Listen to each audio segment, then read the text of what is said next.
안녕하세요, 모터트렌드 조윤규입니다. 지금 제 옆에 서 있는 차는 그랜저 2025년식 하이브리드 캘리그래피 모델입니다. 국내 판매량에서는 1위와 2위를 계속 왔다 갔다 하는 가장 인기가 좋은 차라고 봐도 될 것 같아요. 왜 그렇게 인기가 좋았는지 지금부터 한번 살펴보도록 하겠습니다. 자, 먼저 실내부터 한번 살펴보도록 하겠습니다. 원톤으로 이렇게 실내가 구성이 되어 있는데 사실 옛날 같았으면은 이 블랙 색상의 실내에 대해서 딱히 큰 생각이 없었을 것 같아요. 그런데 요즘 나오는 차들을 보면은 실내 컬러가 많이 좀 밝아지는 추세가 있죠. 조금 답답한 면이 있고 그렇네요. 좀 심심해요. 그래서 이 그랜저를 구매하시는 분들은 약간 흰색으로 이렇게 실내가 구성이 된 차도 있고, 베이지색과 갈색 중심으로 실내가 구성이 된 그런 실내 옵션도 있습니다. 밝은 색 한번 도전해 보시는 걸 추천드려요. 왜냐면은 이게 밝은 색을 한번 타다 보면은 밝은 색 실내를 가진 차를 타시는 분들 아실 텐데, 그런 차를 타다가 이렇게 까만 차를 타게 되면은 좀 많이 심심한 그런 경향이 있습니다. 먼저 스티어링 휠은 이렇게 좀 클래식한 그런 모양, 레트로한 느낌을 좀 본따서 만든 형태인데 평범합니다. 이렇게 가죽으로 느낌이 아주 잘 되어 있고, 이런 버튼류의 촉감도 상당히 괜찮은 편이고요.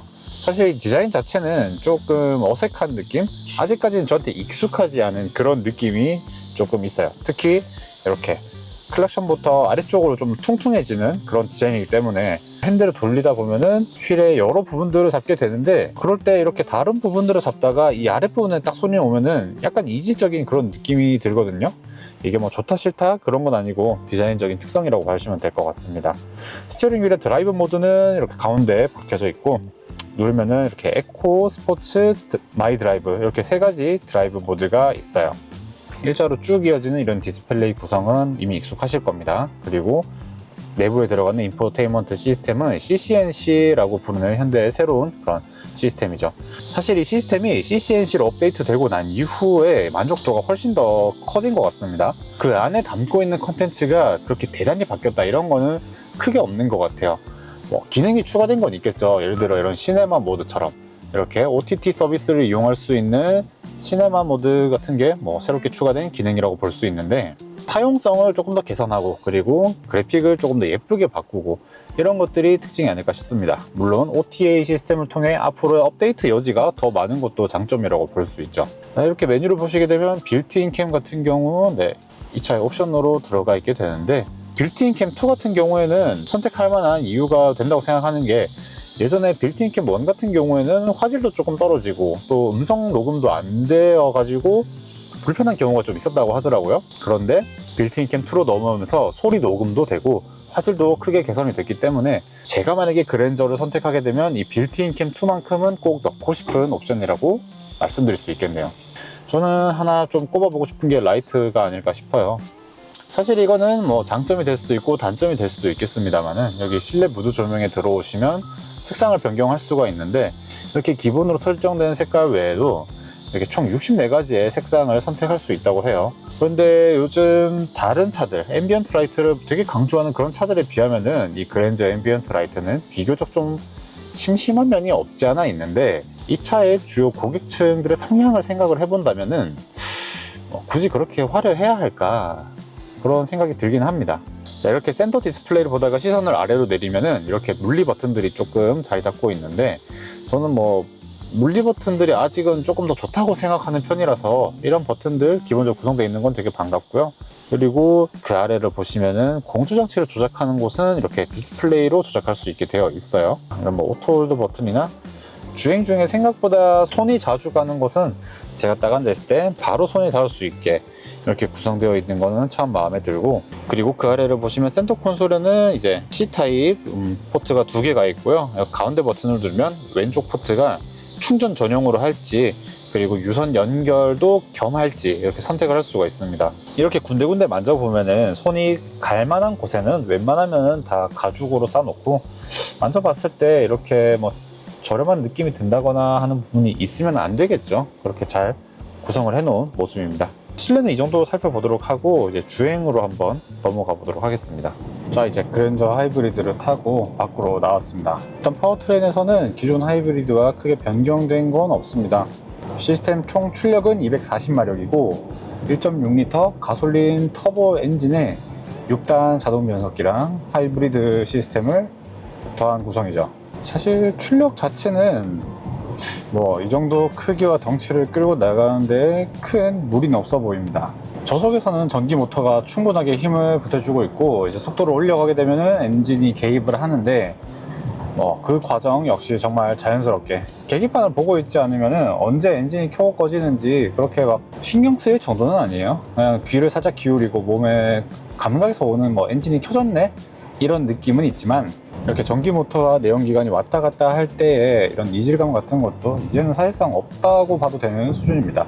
25년식으로 연식 변경을 하면서 엔진의 질감과 약간 방음 처리에 조금 더 신경을 쓴 듯한 느낌이에요. 지금 이 그랜저 하이브리드 모델이 처음 나왔을 때, 그때 잘 시승했을 때는 하이브리드가 생각보다 엔진 소음이 좀 많이 들리네, 좀 진동이 많이 좀 느껴지네, 이런 기억이 좀 분명히 있었거든요.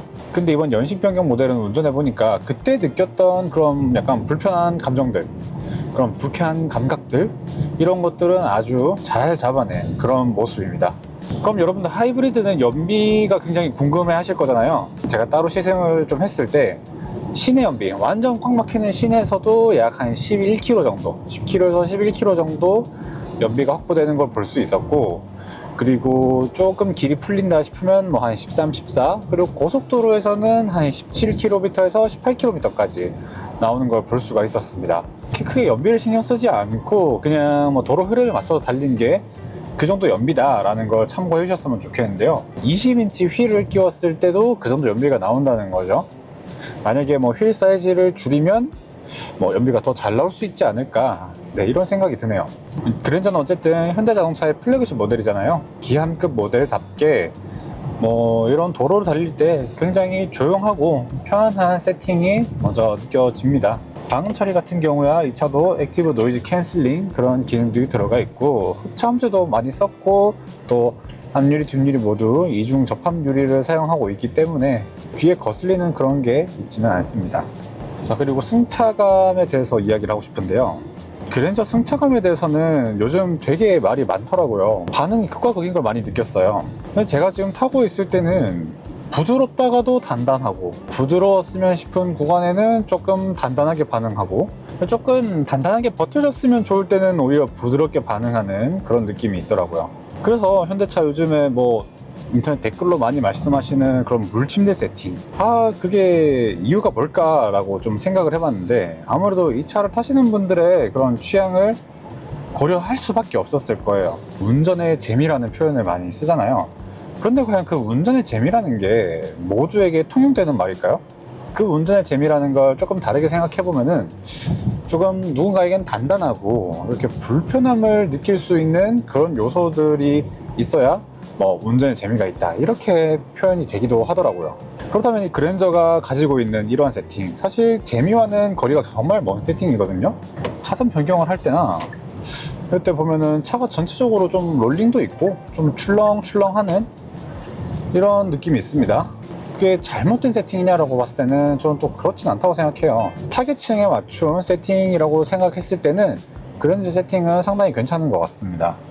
뭐 다만 아쉬운 게 있다면은 조금 갑작스럽게 들어오는 깊은 좀 날카로운 충격이라고 해야 될까요? 그런 것들이 있는데, 이 부분은 저는 20인치 휠 때문이 아닐까 이렇게 생각합니다. 제가 만약에 그랜저를 산다면 19인치 휠로도 충분하지 않을까 싶어요. 잠깐 뭐 디자인 이야기도 해볼까 싶어요. 사실 그랜저 처음 나왔을 때 저는 욕했던 사람 중에 한 명입니다. 처음 봤을 때는 저 이제 일자로 쭉 뻗은 램프들이 사실 좀 별로라고 많이 생각했는데, 사람이 참 무서운 게 우리가 흔히 뇌이진이라고 하잖아요. 볼수록 익숙해지고, 또 그게 익숙해지는 게 넘어서 어느 순간 또 멋있게 보이는 순간들이 오더라고요. 그래서 요즘에 이 그랜저는 참 멋있게 보이기 시작했어요. 특히 가장 마음에 드는 대각선으로 봤을 때, 살짝 멀리서 떨어져서 보면은 이 차의 뭐 루프 라인이라든지 캐릭터 라인도 그렇고, 정말 뭔가 좀 고급스러운 세단의 정석 같은 그런 라인들을 가지고 있어서 웅장해 보이고 되게 멋있어 보이고 그렇더라고요. 그래서 요즘에는 저는 특히 밤에 보는 그랜저가 또 그렇게 이뻐 보일 수가 없더라고요. 되게 호불호가 많이 갈리는 그런 디자인 같은데, 보면 볼수록 좀 마음에 듭니다 이제는. 그리고 정말 길쭉한 차체를 가지고 있는 덕분에 이제 뒷좌석도 상당히 신경을 많이 썼죠. 지금 앞좌석 같은 경우는 제 기준에 맞추고, 그리고 뒷좌석에 앉아봤는데 그렇더라도 뭐 주먹이 하나, 두 개 정도 남는 레그룸이 충분히 여유가 있고 좀 편안한 그런 뒷좌석이었습니다. 물론 불만이 없냐라고 하면 그건 아니에요. 불만 포인트는 분명히 있습니다. 저는 특히 이 시트 포지션이 가장 큰 불만입니다. 이 시트 포지션 때문에 저는 구매를 망설일 것 같거든요. 지금 제 키가 183인데 이 시트 포지션이 정말 맞추기가 너무 어렵습니다. 일단은 시트 포지션이 일단 너무 높아서 제가 이렇게 허리를 바짝 대고 똑바로 정자세로 앉게 되면은 이렇게 천장에 머리가 거의 닿을 때까지 옵니다. 손바닥 하나가 딱 들어가네요. 그럼 이렇게 되면은 이제 머리가 좀 더 길었을 때는, 지금도 그런데 머리가 이렇게 하면 쓸려요.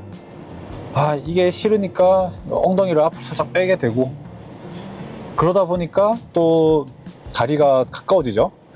다리 공간이 부족해지니까 시트를 뒤로 밀게 되고, 그러다 보니까 스티어링 휠이 멀어지게 되는데, 이 부분은 현대차가 신경을 조금 더 써주셨으면 좋겠어요. 시트 포지션 선택의 이 자유도가 되게 낮은 느낌? 다음 어떤 모델 변경 때 이런 시트 포지션에 대한 개선은 분명히 필요해 보입니다. 사실 그렇게 이제 아쉬운 점 외에는 뭐 대부분의 소비자들이 좀 만족할 만한 그런 구성이죠. 뭐 운전이 편하고 조용하고, 제가 이렇게 속도를 좀 내면서 달려봤을 때 사실 뭐 크게 못 달린다 이런 느낌도 없어요. 차가 롤링이 살짝 있는 편이긴 하지만 차체 자세가 크게 흐트러질 만큼 또 뭐 그렇게 롤링이 심하고 그렇진 않습니다. 그랜저 하이브리드의 가격 같은 경우는 4천만 원을 한 중반 정도부터 시작을 해서 가장 높은 트림, 지금 제가 타고 있는 캘리그래피 트림에 옵션을 다 넣으면은 한 5천만 원 후반대까지, 한 5,700~800만 원까지 가는데요. 사실 저한테 어느 정도 금액이 가장 가성비가 좋냐라고 물으신다면은 캘리그래피 트림에서 오히려 옵션을 넣지 않은 한 5,200만 원 정도? 아니면은 아예 가장 낮은 트림에서 내가 원하는 옵션 한두 가지를 넣어가지고 5천만 원 이하로의 출고를 하든지, 약간 그 정도가 좋지 않나 싶은데, 사실 5천만 원 후반대까지 오면은 또 다른 선택지들이 넓어지기 때문에 그런 건데요. 그래서 가만히 생각해보면 현대차가 뭐 아반떼도 그렇고 소나타도 그렇고 이 그랜저도 그렇고 약간 이런 달리는 데에서는 좀 특색이 좀 없는 편이긴 한데, 그게 정말 대중적인 시각으로 봤을 때는 되게 괜찮은 것 같습니다. 무난한 게 또 매력적일 때가 있는 거죠. 그냥 누가 타도 무난하고요, 또 무난하게 운전할 수 있고, 그런 게 장점이 아닌가 싶어요. 이 차에도 드라이브 모드를 바꾸는 버튼 있는 거 아까 실내를 보면서 말씀드렸는데, 사실 드라이브 모드가 3개밖에 없어요. 에코와 스포츠와 마이 드라이브인데, 마이 드라이브 같은 경우 내가 원하는 대로 커스텀을 할 수 있는 모드고, 뭐 사실 에코와 스포츠 이렇게 선택할 수 있는 폭은 좁은 편이죠. 대부분의 상황에서는 그냥 에코 모드로 가는 게 그냥 편합니다. 그래서 스포츠 모드로 두었을 때 차이점이라고 하면은 엔진의 개입이 조금 더 빠르고 적극적으로 변하고요, 전자 조절식 댐핑이 들어가 있어요. 조금 더 딱딱해진다고는 하는데, 사실 저는 이렇게 타서는 이게 댐핑의 차이를 그렇게 도드라지게 느끼지는 못하겠습니다. 그리고 어차피 이 그랜저로 스포츠 모드를 놓고 뭐 그렇게 달릴 만한 분들이 많이 계실까요? 자, 이제 정리를 한번 해볼게요. 그랜저 하이브리드, 제가 처음에 말씀드렸던 것처럼 우리나라에서 가장 많이 팔리는 차종 베스트 3 중 하나입니다. 뭐 하이브리드뿐만 아니라 그랜저 모두 통틀어서 말이죠. 근데 그 통틀어서도 하이브리드의 판매량이 거의 지금 올해만 해도 절반이 훨씬 넘는 걸로 제가 알고 있거든요. 약 52% 정도가 하이브리드로 판매가 된다고 알고 있는데, 그렇게까지 많은 분들이 구매하시는 데는 저는 다 이유가 있다고 생각합니다. 저는 소비자들을 절대 바보라고 생각하지 않거든요. 그 대부분의 운전자들이 정말 만족할 수 있게 차를 만들었기 때문이 아닐까 싶습니다. 그래서 제가 또 오랜만에 만난 이 그랜저 하이브리드 다시 타봐도 상품성이 너무 좋고 차 자체가 굉장히 좋네요.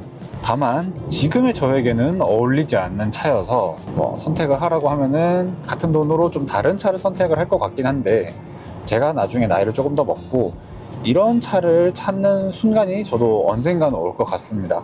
제가 만약에 지금 그때라면 그랜저 하이브리드 아주 무난하게 선택하기 좋은 그런 차가 아닐까 싶네요.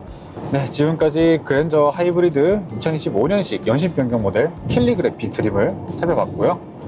지금까지 저는 모터트렌드 조윤규였습니다. 감사합니다.